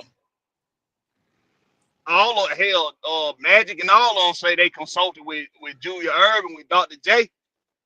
What I can say Did, All did about of you the Jimmy hear Lake, greats. what did you hear what Mike Vick just said about his coaching? He Tiger said he Woods yeah, had Phil Mickelson. Mike Vick just said I got some tips from Raheem. yeah. Mm-hmm. Then you can't say Jimmy Lake ain't got no friend because he been around the game so long. He They been Oh, getting might don't Mike ain't jobs. like got no you like friend. that. He been getting jobs, dog. So you can't keep getting jobs. You don't know nobody. Or No, He you ain't what got I'm a got no saying job real. with the is Rams. just He got a just job cause with you the Rams. I'm just saying, just because people give you a job don't mean they like you. I'm telling you, he's just who available. They Hold up, bro. I'm not finna hire your ass on like I'm gonna be real. I'm gonna be real. no, I ain't finna I, hire I, your ass on I like it. hire I motherfucker can on work. like I can work if with you. I can if work with you if now. I know he If gonna I ain't got goddamn no work. choice. If I know a but you motherfucker know, gonna work, I hire him. If I know he the best for the job, Okay, but I yeah. don't I like the can, I can, motherfucker, I can I go would with hire that. that I can go motherfucker. with that. Yeah, I can go with why that. you Yeah. think he's a consultant now at the Rams? They didn't even want you to touch the defense. Period. You a defensive consultant. Yeah, You're nigga, not even a you starting, position coach. nigga, you starting all the way fucking over. You barely on the He's payroll. not a consultant. He assistant. He an That's assistant on that. even worse. But that means he on the payroll though. Assistant mean he on the payroll. Oh yeah, well Yeah, that's what I'm saying. You Consult, basically consultant is started not on the back at the payroll. bottom. he get his check after the water boy. Tower But boy get paid, water boy get paid. but that's why I think we're gonna be dangerous on. For one, I think we're gonna be dangerous on offense because nobody's talking about our offense anymore right now. Everybody's talking about our defense. Then when I seen Bijan in his interview said he personally went to talk to Zach Robinson because he didn't like being the fifth best offense. He said that's not good enough for him. Yeah. I think we really gonna be surprised this year. I think this year gonna be epic, bro. Like I just got a real, you know what feeling this give me, and I hate to bring this back up, but this give me sort of vibes of 2016. I don't want to put that much pressure on them, but it just Southside, do. get your ass on, man. Get your ass on. Everybody ask your ass. I'm talking about it do because I watched Raheem go up in his interview and admit I fucked up. I ain't saying he probably should have admitted it a lot earlier, but in this last interview he did, he basically admitted I fucked up my time management, my game management, my adjustments. He said it took us too long to adjust. And I think more so with the situation with Ulbrich and his son, Ulbrich and hold Raheem 10 times more accountable because he wants to be here. So I don't think that not calling the timeout, thinking that Michael Penix can get to the line quick. Jeff Ulbrich ain't going for that, bro. Call a timeout. What the fuck you doing? It's gonna be a lot of I mean, yeah, accountable. that's why. That's about He'll having call the best timeout friends and shit. himself. Yeah, he It, gon' see that what like folks think that only the head coach can go to a referee and call a timeout. That's not true. right. Literally anybody on that field with that team outside of the chain holders and the damn ball boys and the damn water girls and the damn medical staff. Everybody else can call a fucking timeout. Because you see how they tried to set Penix up after that Washington game during the Super Bowl with that interview talking about, yeah, why you ain't call a timeout. He said, boy, that, nah, you ain't been put that on me. Yeah, Look, anybody can call timeout. They just have to deal with the head coach after that shit. They Got to just have a had to deal with reason them because afterward. Yeah. yeah, If calling a timeout when the head coach ain't planning on doing so, if that's gonna get you a tongue lashing and a finger pointing, then it is for me. It is what it is, nigga. You just gonna have to tongue lashing, finger point me to death, then, nigga, because I'm calling hey, the goddamn timeout. but you know what though, Blackberry? One thing I realized after just watching the OTAs, I know they're not in full pass. That's not really what I'm looking for. See, a lot of people don't like OTA because they want to see them hitting and all of this and all of that. That's not what I look for in OTA. What I What you look looking for? for, chemistry. Every time they show something at the OTA, the boys look like they actually having fun again. When they showed Pennis hit that touchdown, he went to the sideline, did his little dance, like we was in the stadium. When you see Mm-hmm. Jesse Bates and AJ Terrell, they got big smiles on their faces. When you see Ali, he out there with the D line, like, boy, you ain't hitting it hard enough. Nah, go back, do it again. You see what I'm saying? I think that the chemistry with this team is different, and that's why everybody's so happy. Even Ellis was like, I've never had a linebacker. I don't think Ellis has ever had a true linebacker coach by the way he was talking in his interview. Because Ellis specifically said every time I play for a DC, he said every time I play for a DC, they usually a DB coach or a D-line coach. He said I've never had a DC that's a linebacker coach that's teaching me how to truthfully play linebacker, which I think may help Troy Anderson, because Troy Anderson in that film room, I know why he ain't on the field. I just got a sneaky feeling Troy Anderson gonna break out this year.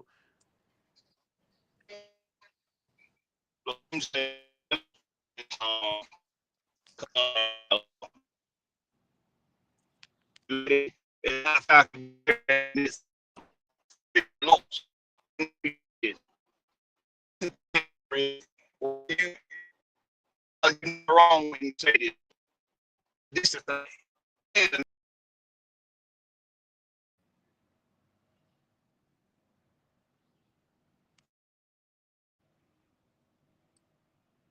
Blakberry.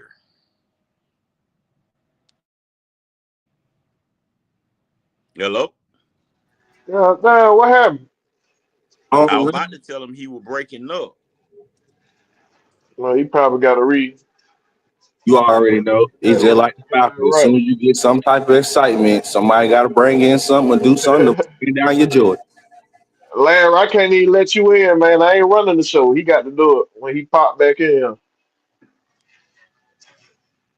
But yeah, But But yeah, man, I it's just like, really think the chemistry, I think it's sort of like what GA Texas boy been saying. Like this year, it's a whole, I can just tell it's a whole different chemistry this year. That's what I was looking for in OTAs. I don't really be looking for the hidden and the scheme and the this. That's what everybody else want. I just want to see is yep. the team gelling. Because if that team gel, I don't mind the scuffle between Bergeron and Anya Martin.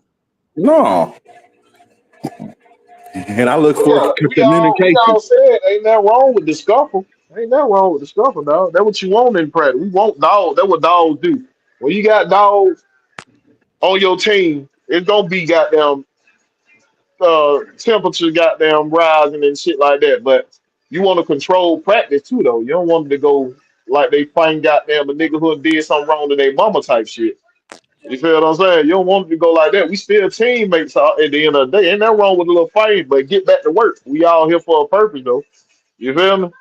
Yeah, because reason why, even though a lot of people was upset about it, I'm like, bro, that's if what attitude did we have last year? Everybody looked lackadaisical, if you ask me.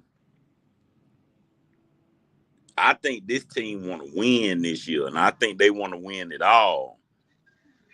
Yeah, Cause they the look last uninterested. thing, cause They the look last uninterested. thing Bijan said to the fans before he went in that tunnel after that Carolina game is, y'all really don't understand how close we are.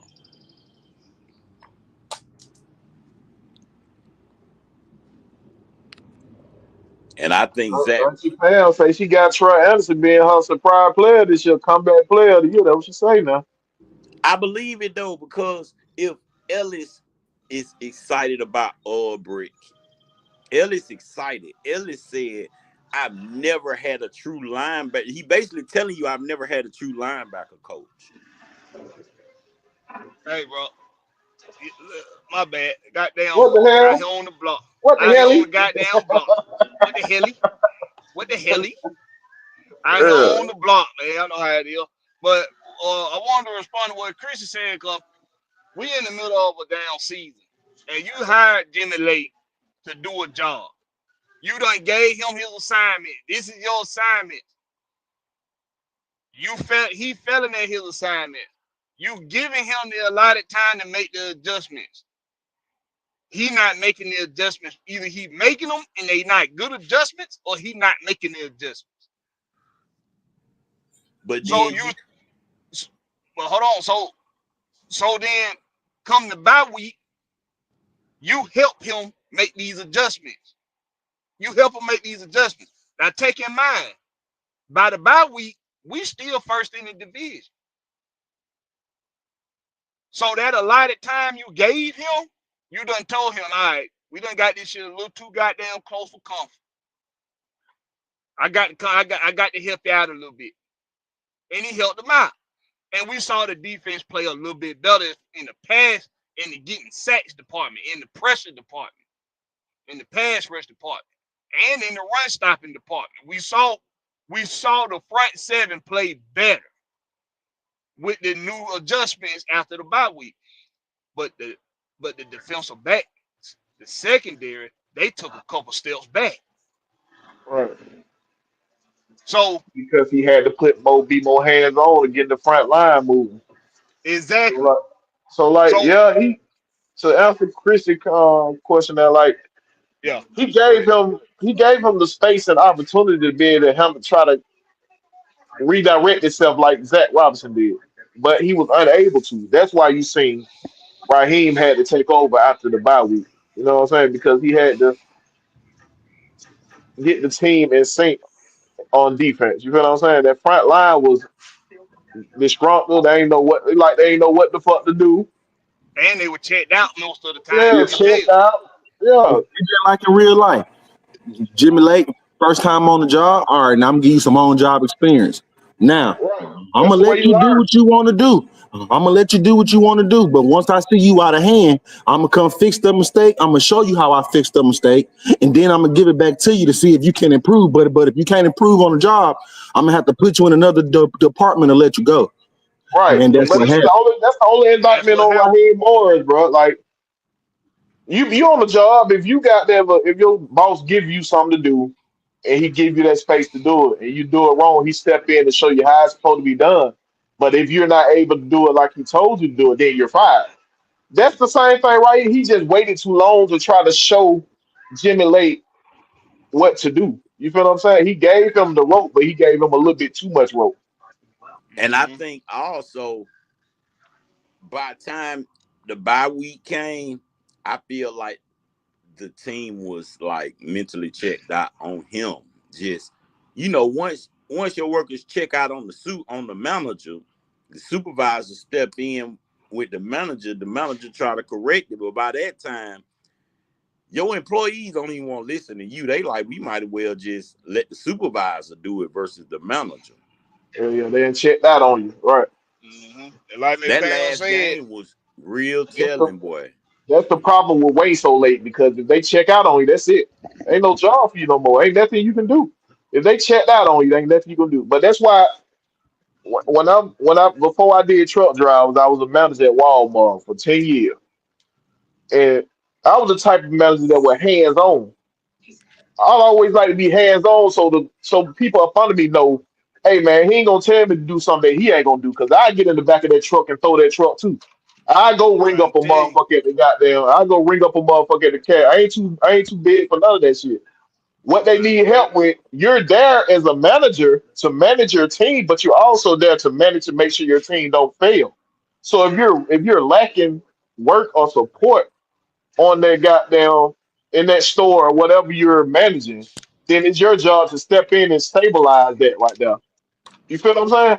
I mean, That's and your to go job. to your point, Big Will, if you really listen to Jesse Bates' interview that this in OTA, they let you knew that they clocked out on him. Because think about what Jesse Bates said. He said sometimes coaches do too much. I felt like, well, me personally, I felt like he was shooting the shots at Jimmy late because you got to understand just as well as you've been coaching, these players been playing.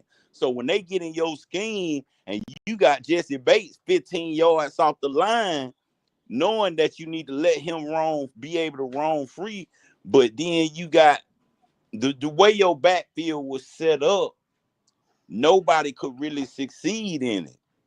Then when you do fix the front line, now you fucking your DBs up because you still, hmm even though the line progressed, you still want to play the DBs 10 yards off while you still trying to get pressure. So why we ain't talking more about Jerry Gray and his part in that? Cause I And, think and I that's, think he got tired of Jimmy Lake. I think Jerry Gray got tired of Jimmy Lake at it. and There that's you why go. I gotta agree with King Richie because just like he just said, why would you have Jesse 15 yards back? I'm active. I just led the team in interceptions and all that, but I got Justin Simmons who on his last leg. You should have had him in the back end instead of trying to play the ball and play the field and roam and do just in the third. It should have been switched.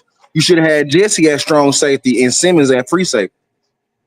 Shit, they did most of the time, and that's why we got our ass picked apart after the goddamn bye week so goddamn much.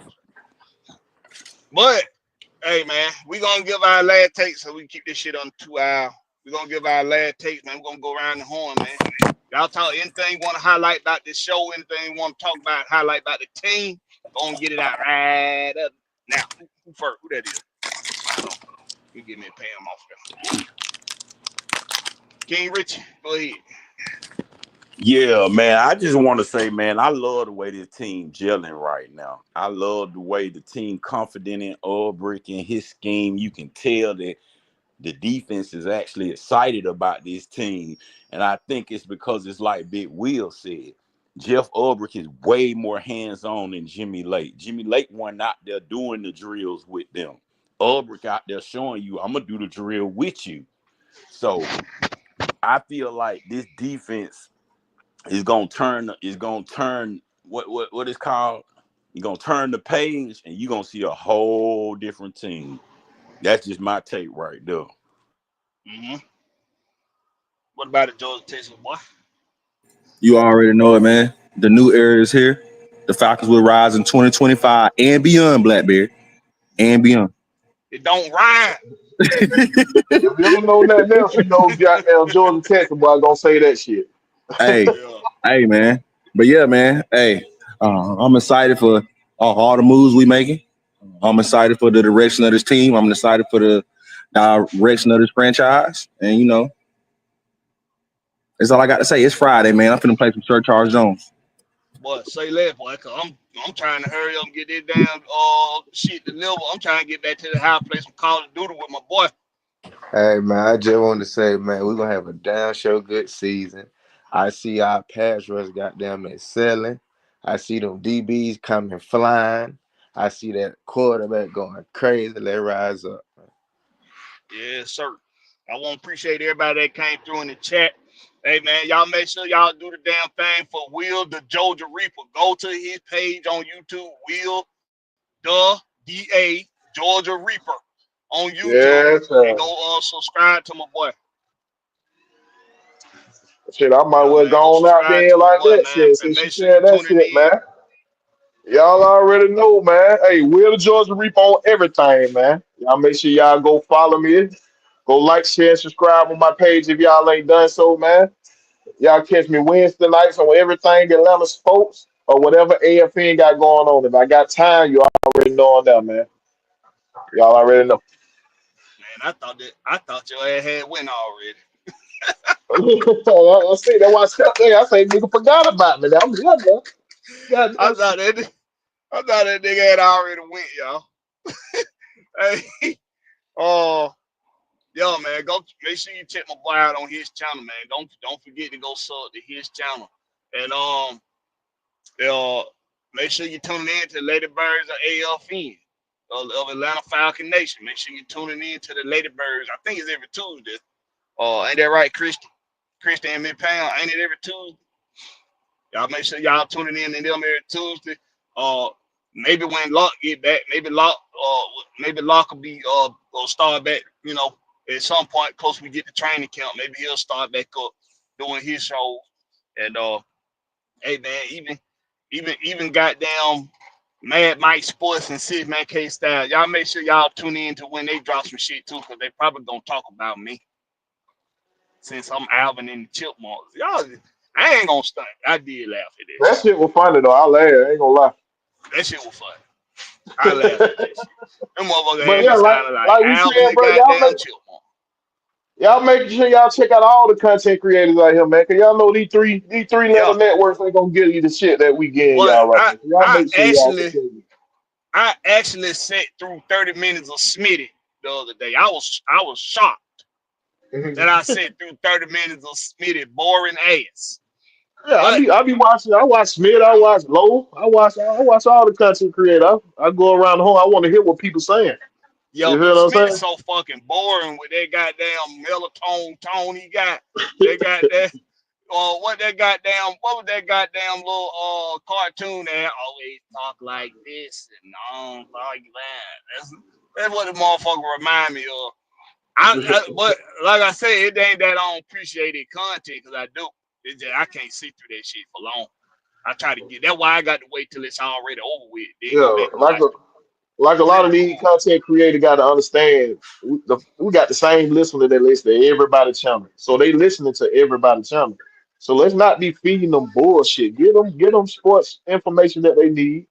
I mean, so they can take in and digest themselves and be able to. They like to have a voice. So get them. We supposed to be the voice of the people. Get them a chance to voice their shit without feeling like they belittled or you know what I mean. Don't belittle the motherfucker because they voicing their opinion. No, they say when you go to that channel, you just expect not to be respected. We don't call it. This, hey, they know that. You breaking up, Blackberry.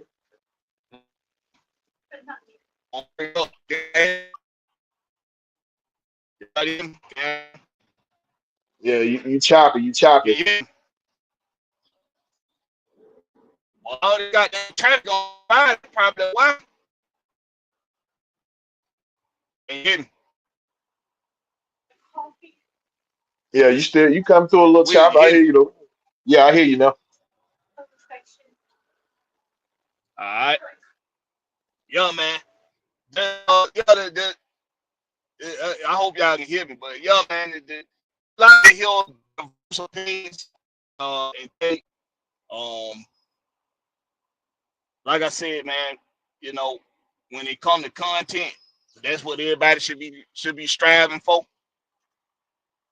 Everybody should everybody should be striving for that. Um, but outside of that, like I started the show off saying,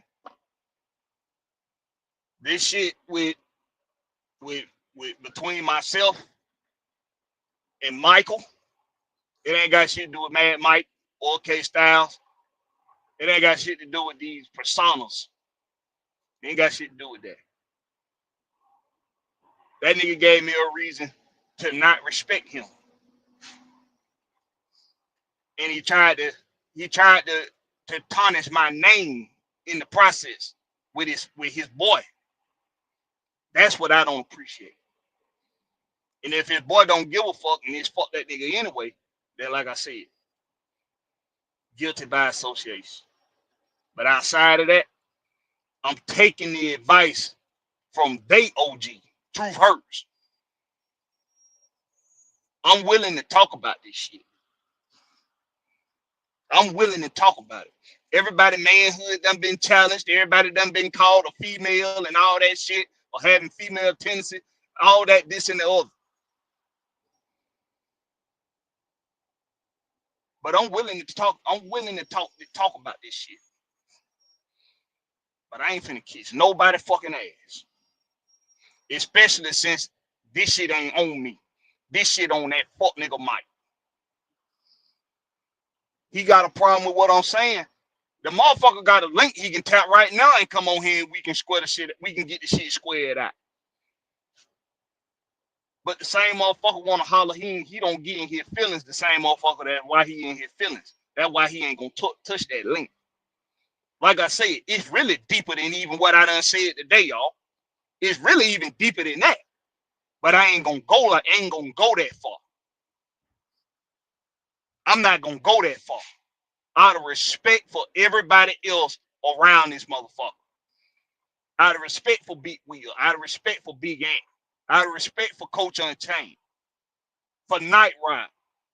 For Lockness. For Maggie T. Even out of respect for Warren. Out of respect for K Styles. Out of respect for the OGs.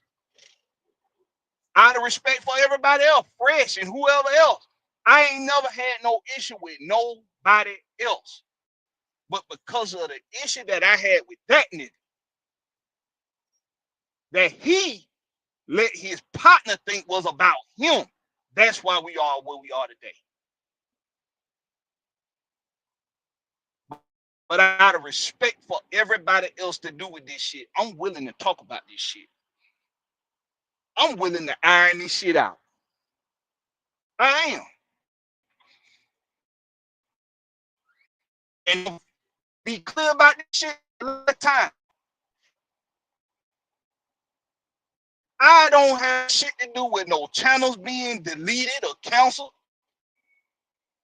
Trying to ruin somebody channel to get it. They channel taken down that fuck shit. I ain't gonna do none of it. I don't give a fucking shit like that. But yourself, yourself. I don't talk about my OD told me that we probably that it'll for me to talk.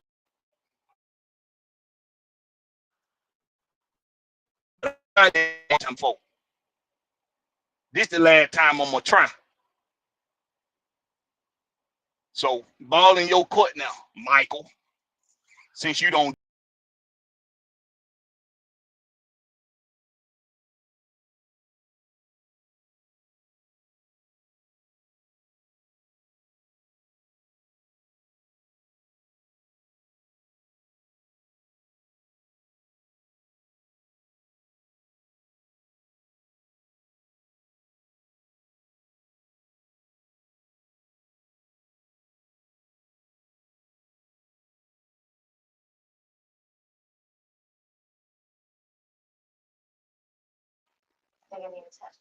Man, that nigga went out again.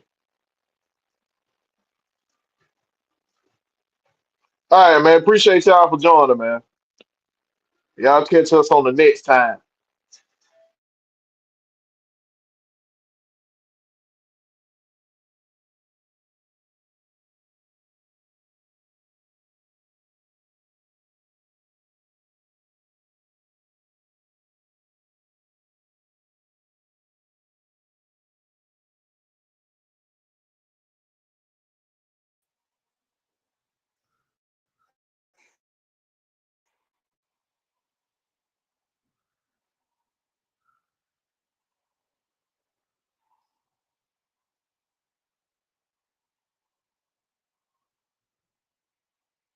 Hey, I don't know what all y'all motherfucker heard, but hey man, we out, man. Y'all know what to fucking do. Catch us on the flip side, home team.